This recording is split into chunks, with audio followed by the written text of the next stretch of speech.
Hello African researchers, welcome to the channel where we discuss all things related to research from a Global South perspective.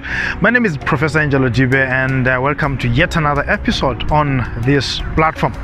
Today we are going to be looking at your first chapter, the first chapter of your thesis, and you will recall that we said earlier that your proposal will in most instances be converted to your chapter 1, to your first chapter.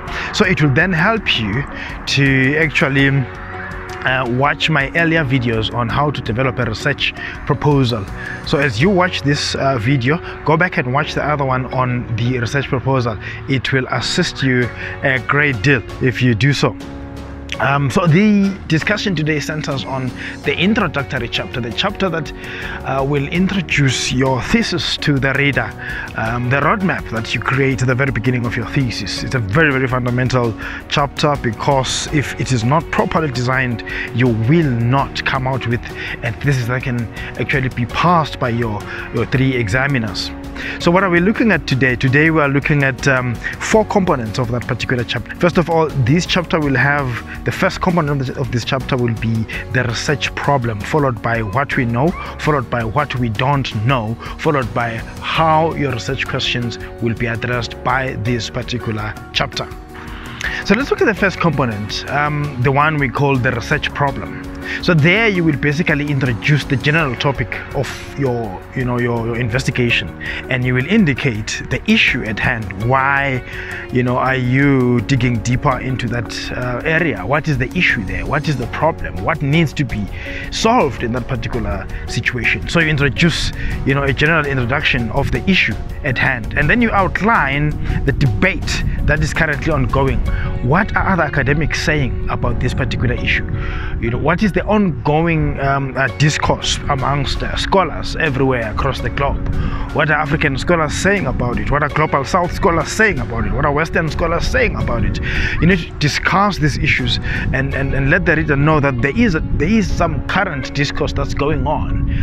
Hence, you are also going to be joining that discourse with this particular study that you are working on.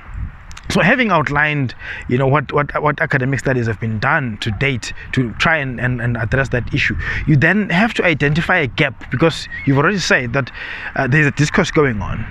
But if this discourse going on, hasn't the issue been overdone? So what's important about your attempt to actually join the discourse? So that's when you then introduce or identify the gaps that currently exist, and you state why it's important to fill that particular gap. It's not just important to identify the gap, because some gaps are there, but they're not necessarily important, or perhaps the need to fill them is not important. So once you've identified the gap, you need to also identify or demonstrate why it's important to actually fill that particular gap. So roughly that's what you'll be doing in the component of the research or in the component of the first chapter that you call outlining the research problem. So you undergo all those steps that I've mentioned now, and you come to the end where you justify why it's important for you to do what you're doing in order to fill that particular gap. You would have done or you would have completed the component called the research problem. We move on to the second one, which is what we know. So under this component, what we know, this is where you do your literature review. Remember, this has to be a very brief interaction between yourself and the current literature review in the field. But let me take you through this. So under what we know, it's basically where you unpack your literature review. In other words, this is where your research theme must come out. This is where you outline or unpack your research theme. This is where you give us your background. The background to the problem, or the background to this study comes out at that particular level. So this has to be brief. It doesn't have to be you don't have to be too verbose here. You don't have to say too much, because remember, your second chapter is still going to unpack a proper literature review in any case. So that's when you're going to be presenting a longer literature review in your second chapter or your next chapter, whichever way you've designed your thesis structure. So it has to be brief, and it has to be brief enough for you to establish the existing gap in the literature that you're dealing with. The need or the importance of the brevity of this is that it should just be brief enough for you to identify an existing gap in the existing literature that you're dealing with. It should also be brief enough for you to justify the research questions that you're going to be designing in that particular chapter. So you're not going to be taking into account every other book that you've ever read under the sun. You're not importing the whole library into this literature review. It's a very brief one.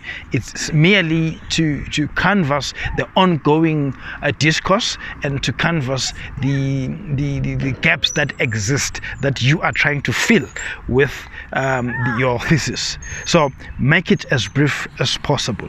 And once you've done that, you would have finished the component of the introductory chapter that is called What We Know. That requires you to now move on to What We Don't Know as the third leg of the introductory chapter. Under What We Don't Know, for me, this is the most interesting part of any thesis. This is where you now having identified the gap, you then move on to tell the reader how you are going to be going about addressing the gap that you've identified. This is where you now craft research questions. This is where you craft your research questions and you present them to say, in order for me to close the gap, in order for me to address the problem I've identified, these are the questions I'll be asking. So my entire thesis will be aimed at responding to these questions. Will be aimed at answering these questions. So this is where you state your arguments after having identified your research questions. So once you've done that, you are done with the component of the introductory chapter called What We Don't Know. Naturally, from then on, you have to go and deal with the last portion of the introductory chapter, which is how will this thesis address the research questions or the research problem that I've posed. So dealing with that component will naturally require you to deal with questions of methodology. How are you approaching the whole study? What's your conceptual framework? What's your whole approach to the study? That is how you answer the fourth question, how the thesis will address the research problem. Methodology becomes important, especially in the social sciences, in the law sector, in the humanities sector. It's important for you to choose a methodology that works, a methodology that will render your study an effective study, a legitimate study, rather than just cobbling together pieces of information that does not necessarily advance the arguments or support the arguments that you're trying to present. So methodology is part of the fourth component there. How will this thesis address the research problem? So it's important how you do it. So methodology is key. Now, this also is the area where you will present your thesis outline, a breakdown of your thesis. You now take it bit by bit in consumable portions for the reader to know that, oh, after this chapter, this fella is going to move on to chapter 2, and in chapter 2 he or she will be doing 1, 2, 3. From then he'll move on to chapter 4 or chapter 3 or chapter 4, 5 and 6 and so forth, and in those chapters this is what this fella will be dealing with. So there must be this golden thread that runs through all those chapters of yours, and the whole aim of that golden thread or the whole aim of those chapters is to ensure that you answer the question, how will this thesis deal with the research problem that I have raised? So this is where, in other words, you begin to design your chapter breakdown, to put it in simpler terms, to allow the reader to understand what each chapter will be dealing with, and to see the golden thread running through the chapters as a form of trying to answer the questions that you have raised as your research questions. In short, those are the components of an introductory chapter to any thesis. This will be part of your proposal.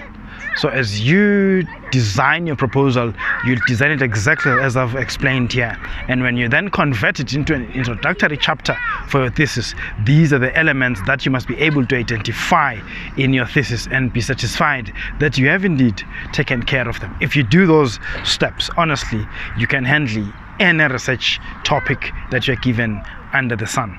Well, that's it for today, and thank you so much for following the channel. Thank you so much for liking the videos and for sharing them, and for copying the URL and pasting it in your social media and in all your other spheres of operation, all your other spheres of interaction, in all your networks and connections. We really appreciate what you've done for us. We have seen phenomenal growth of this channel over the past few months, and we would like to see even more growth. We are aiming for, for the 1,000 mark.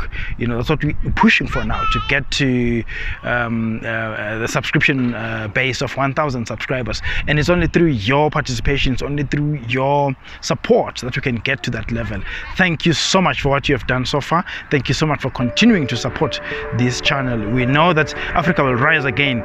The more we support the channel, the more we push hard, the more we subscribe, we like the videos, we watch them, we share amongst our friends, Africa will rise again. As we say in Africa, Africa shall rise again. Only when Africans rise to share information that comes from the global south, to share information that increases the capacity building of other fellow Africans, information written from a global south perspective, information written from an African perspective. Until next time, Professor Angelo Dube saying cheers.